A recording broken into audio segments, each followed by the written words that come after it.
Good afternoon, sir. Good afternoon, classmates. My name is James Arbuela from Barangay San Jose, Taytay, Palawan. I'm second year college Bachelor of Science Social Work, Section 2E. What I have learned to Module 1 to 6. The social work professions. Social work is the helping profession. The primary mission of the social work profession is to enhance human well-being and help meet basic and complex needs of all the people, with a particular focus on those who are vulnerable, oppressed, and living in poverty. Objective: the social work profession is committed to the pursuit and maintenance of human well-being.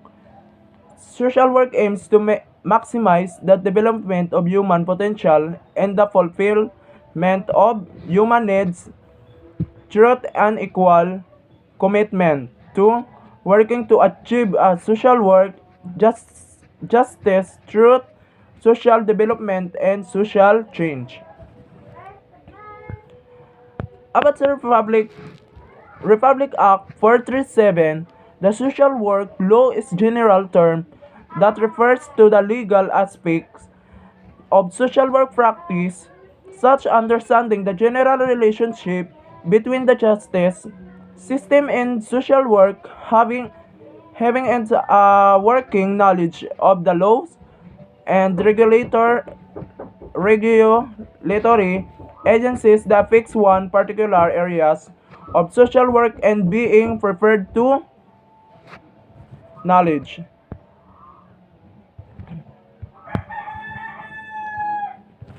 Module 2. The attributes of profession. Although the Republic Act 437 gives social work formal recognition is the profession, it takes formal more than a law to establish a professions. What when makes an accomplishments a profession? Based on a carefully survey of the sociological literature on occupations, Ernest Green on Woods was able to distill the following five elements as constituting the distinguishing attributes of a profession. The five of elements attributes of a profession. Number one, systematic body of theory. This is the systematic body of theory, the skills, characters, appropriation flow from and are supported by a fund of knowledge that has been organized into an internally consistent system called a body of theory. Number two, profession authority. Based on profession authority encompasses the power, relative autonomy, intellectual of political influence, and respect that we as professional nurses are accorded within health care system and society at large because we provide our distinctive service very well. Number 3. Community sanction. Green would describe community sanction as collection of powers and privilege. Greenwood, 1957.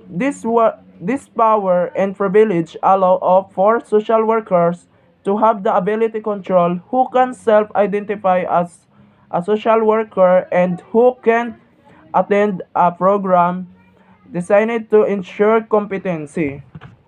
Number 4. Regulative a code of ethics. The, the NESW Code of Ethics reflect the commitment of all social workers to uphold the profession values and to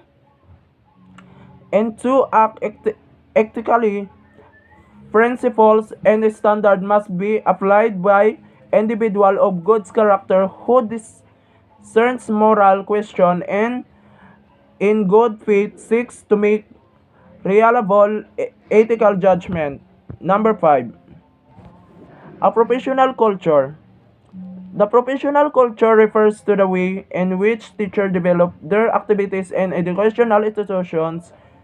Throughout the work accomplished acquires significance and the new teacher learn to solve their problems being little by the integrated into the professional community. Module 3. The micro and macro areas of social work. Micro.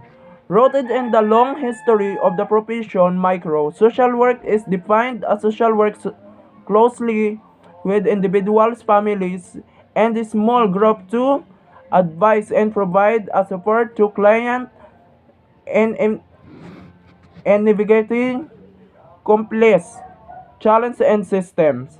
It's called the social work can also work closely with student families. Macro.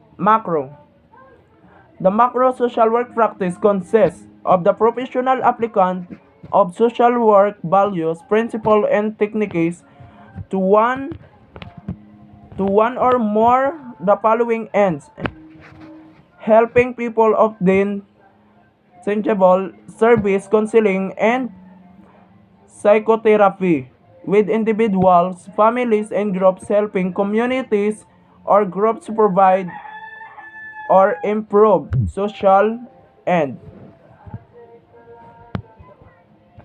Module 4. Social work philosophy and values.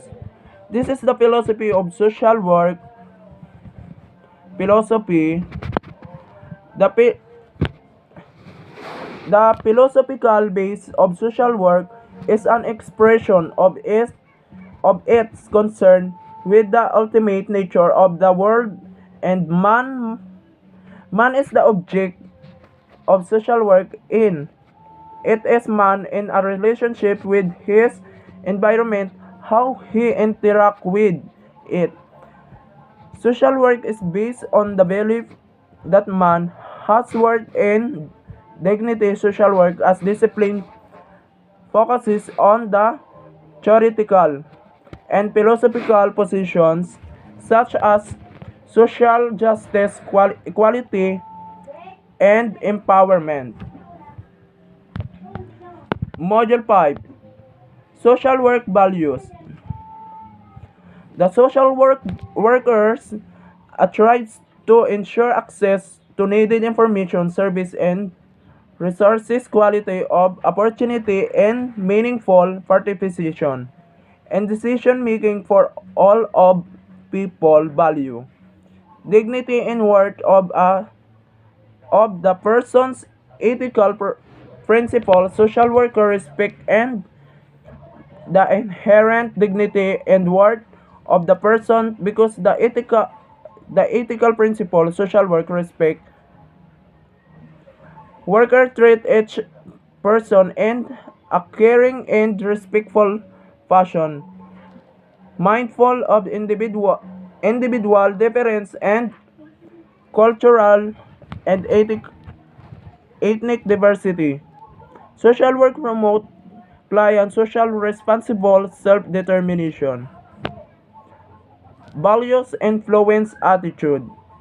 Values are attitude about the world or important of the people, concept, or things. Value influence your behavior because you use them to decide between alternatives. In these situations, your values, own truth, and self-interest will collide. Define value. The social work value the dignity and worth of each person.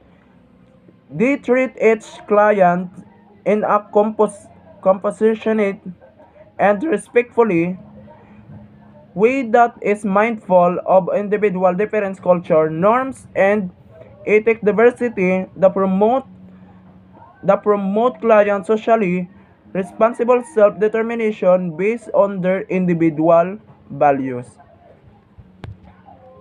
Module 6. Social work values. The following broad Ethical principles are based on core values of service, social justice, dignity, and worth of the person, importance of human relationship, integrity, and competence. These principles set forth ideas to which all social workers should aspire because the important. Your personal values affect your profession judgments and can be influence your action, behavior, and decision. You apply your ethics and values when making decisions about your practice, so it's important that you are able to examine these values and assess how they affect your decision.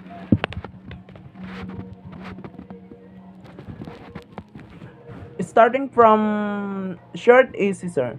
Starting from module 1 to 6, I learned how to understand someone and appreciate others and how to help us become a social worker. Social work contributes to the professions. The main question of the profession in social work too to provide human well-being and help with question and complete issues are all people who may have a particular question in months have in life and poverty. Starting from module 1 to 6, learn how to understand someone, to appreciate others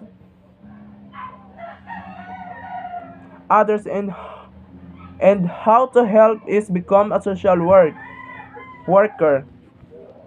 A social work contribution to the profession. The main question of the social work profession is provide human well-being and help with issues and complete issues of people. Thank you, sir. This is my learning about module 1 to 6.